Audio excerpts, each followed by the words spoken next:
মৰাত্মটো SHG মোটিভেশ্যনেল trainer. আজি আমি আলোচনা কৰিবলৈ গৈ আছোঁ যে প্ৰধানমন্ত্ৰী উজ্জ্বলা যোজনা PMUY। প্ৰধানমন্ত্ৰী উজ্জ্বলা যোজনাৰ জৰিয়তে প্ৰধানমন্ত্ৰী ডাঙৰীয়াই মহিলাসকলক গেছ চিলিণ্ডাৰ আৰু চৌকা ফ্ৰী দি আছে। আৰু যেতিয়া গেছ চিলিণ্ডাৰ আকৌ ভৰ্তি কৰিব তেতিয়া আপোনালোকক 300 বাতকৈ বেছি আপোনাৰ ছাবচিডি বেংকৰ একাউণ্টত সোমাব। গতিকে এই সুবিধা আগৰ পৰা আৰম্ভ হৈছিলে, এতিয়া আকৌ নতুনকৈ আৰম্ভ হৈছে। যদি এতিয়ালৈকে আপোনালোকে এপ্লাই কৰা নাই, সোনকালে এপ্লাই কৰক, কৰি পেলাই এই যোজনাৰ সুবিধা লওক। এই উজ্জ্বলা গেছৰ জৰিয়তে যদি আপোনালোকে এপ্লাই কৰিব বিচাৰিছে, ক'ত কৰিব? তাৰ কাৰণে আপোনালোকে আপোনাৰ ওচৰৰ যি ডিষ্ট্ৰিবিউটৰ আছে, ভাৰত গেছ, ইন্ধন গেছ, HP গেছৰ ডিষ্ট্ৰিবিউটৰ, তাত গৈ আপোনালোকে এপ্লাই কৰিব পাৰে। আৰু তাত গৈ এপ্লাই কৰিবলৈ যদি অসুবিধা হৈছে তেন্তে আপোনালোকে অনলাইনে কৰিব পাৰিব। অনলাইন কৰিবৰ কাৰণে আপোনালোকৰ কিছুমান ডকুমেণ্ট লাগিব, সেই ডকুমেণ্ট গোটেইখিনি আপোনালোকে ৰেডি কৰি ৰাখিব লাগিব।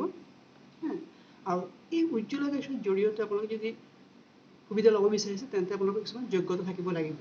যেনে এই উজ্জ্বলা গেছ অকল মহিলাক দিয়া হৈছে, কিন্তু সেই মহিলাৰ নামত বেলেগ কোনো কানেকশ্যন থাকিব নোৱাৰিব।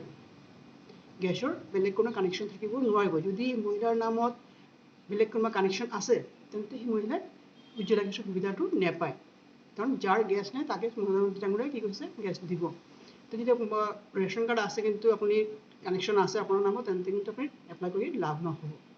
গতিকে যাৰ নিজৰ নামত নাই, গতিকে তেওঁলোকে কানেকশ্যনটো এপ্লাই কৰিবলৈ পাৰিব। তাৰ কাৰণে আপোনাক কি যোগ্যতা লাগিব চাওক। প্ৰথম হৈছে আপোনালোকৰ 18 বছৰ ওপৰত বয়স হ'ব লাগিব। আৰু আপোনালোকৰ SC ST তাৰপিছত OBC হ'ব লাগিব, ৰেচন কাৰ্ড থাকিবই লাগিব। আৰু নেক্সট আপোনালোকৰ KYC দিব লাগিব। যিখিনি KYC আপোনালোকৰ ধৰক আধাৰ কাৰ্ড, পেন কাৰ্ড, গোটেইখিনি আপোনালোকে দিব লাগিব। ৰেচন কাৰ্ডৰ জেৰক্স কপি দিব লাগিব।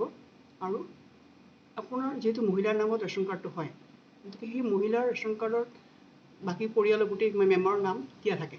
গতিকে এই ৰেচন কাৰ্ডৰ যাৰ নাম দিয়া আছে সেই প্ৰতিজনৰ আপোনালোকে আধাৰ কাৰ্ডটো জমা কৰিব লাগিব। গতিকে এই গোটেইখিনি ডকুমেণ্ট আপোনালোকে ৰেডি কৰি ল'ব আৰু তাৰপিছত আপোনালোকে এপ্লাই কৰক। কাৰণ যদি আপোনালোকে গেছ উজ্জ্বলা গেছ যোজনা এপ্লাই কৰিছে আৰু গেছ পাইছে, তেন্তে ফ্ৰী আপোনালোকে চিলিণ্ডাৰ পাব আৰু গেছ চৌকা পাব। আৰু যেতিয়া আপোনালোকে গেছ ভৰাব যাব তেতিয়া আপোনালোকৰ টকা 1000 টকা যদি লয় তেন্তে 300কৈ বেছি, 300 হ'ব পাৰে বা তাতকৈ বেছি মই ঠিক নাজানো, ইয়াতকৈ বেছি আপোনালোকৰ ছাবচিডি আপোনালোকে একাউণ্টত সোমাব।